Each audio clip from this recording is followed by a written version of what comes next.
Welcome, 8th graders. I am absolutely pumped to have you here today for this explainer. We're diving into a truly amazing concept, taking a really close look at what makes us exactly who we are. For centuries, scientists and philosophers have debated this whole idea of nature versus nurture, like what's hardwired into us and what is learned.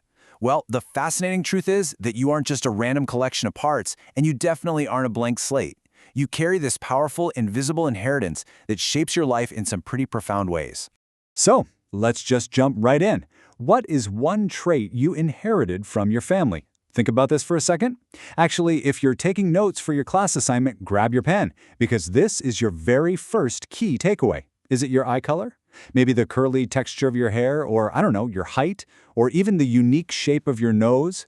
We all carry physical, biological reminders of the people who came before us. It's literally like an ancient baton being passed down through human history, landing right inside your genetic code.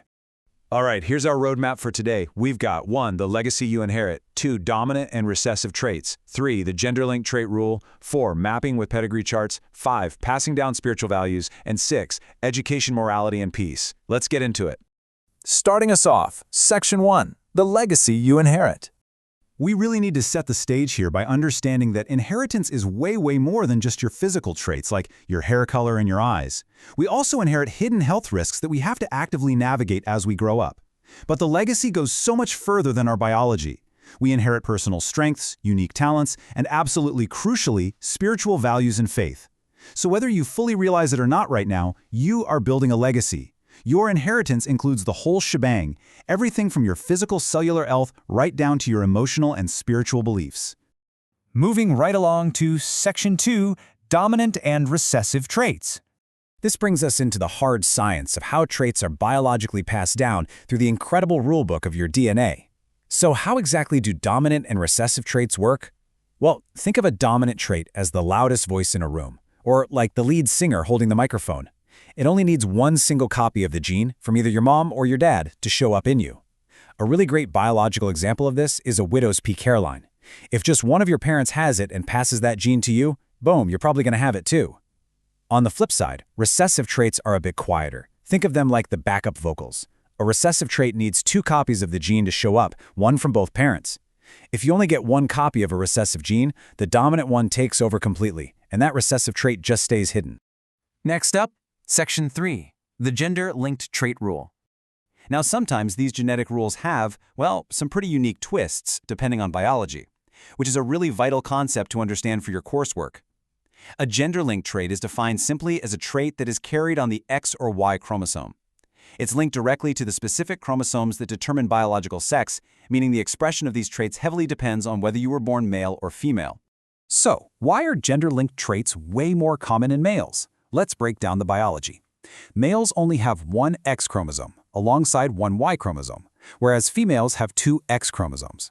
So if a trait is located on the X chromosome, let's take color blindness for example, a male only needs that 1 single X chromosome to express the trait. A female would need the gene on both of her X chromosomes for it to show up. Another major scientific example is hemophilia, a condition that severely affects blood clotting. A famous historical example of this is actually Queen Victoria of England. She unknowingly carried the gene and passed it down through the royal families of Europe. Because her sons and grandsons only had 1 X chromosome, the trait expressed itself powerfully, literally shaping European history. Crazy, right?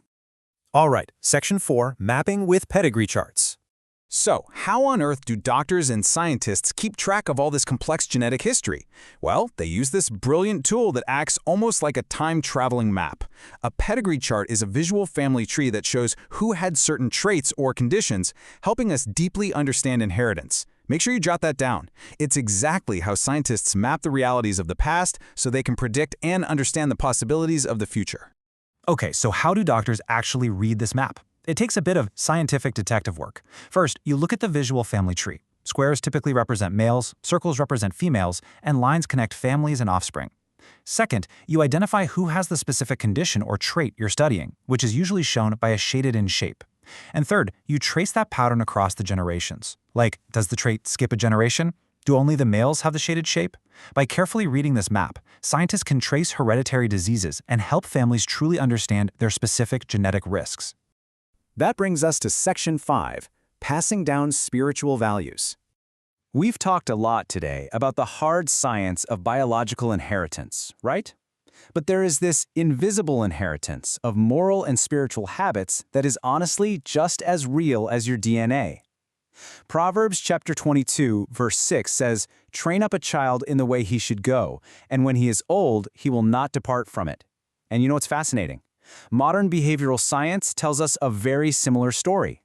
Childhood environments and repetitive habits literally form deep neural pathways in the brain. So, just like we pass down the DNA for a widow's peak or a certain eye color, we also pass down a spiritual and moral legacy. What you're taught and what you routinely practice literally wires your mind and sticks with you. Choose to live in a way that reflects Christ, passing down habits, values, and faith just like DNA. 8th graders, I really want you to let this sink in because it is incredibly powerful. You aren't just inheriting a legacy from your parents and grandparents. You are actively building one for tomorrow. Every single daily choice you make, every habit you form, and every value you uphold becomes a permanent part of the legacy you will one day pass on to others. And finally, Section 6, Education, Morality, and Peace. This right here is the core philosophy of Heroes Smart Academy. Education without morality will hurt. Think about it for a second. What is the point of being incredibly smart, highly educated, and knowing absolutely everything there is to know about dominant genes, chromosomes, and pedigree charts if you lack a moral compass? History is full of brilliant minds who caused immense destruction simply because their raw intellect wasn't guided by a strong ethical foundation. Being smart without morality to guide your choices, that's just a recipe for pain, for sure, both for yourself and the people around you. Instead, the Academy points to the worldview presented in Romans 8:6-7, which promises peace of mind to everyone who keeps his or her mind spiritual. This is the ultimate goal of integrated learning. When you combine a brilliant, scientifically educated mind with a strong spiritual and moral foundation, you don't just walk away with raw knowledge or trivia facts. You gain wisdom. You get true peace of mind, knowing for a fact that your intellect is being used to build up rather than tear down. So, that leaves us with one final huge question to wrap up today's explainer. What kind of legacy will your choices build for the next generation? Your biology and the traits you were born with are only half the story. The rest of the canvas is entirely up to you. Keep learning about the incredible world around you, keep making great moral choices, and start building a lasting legacy you would be absolutely proud to pass down. Thank you so much for joining me today. Keep exploring, and I'll catch you on the next one.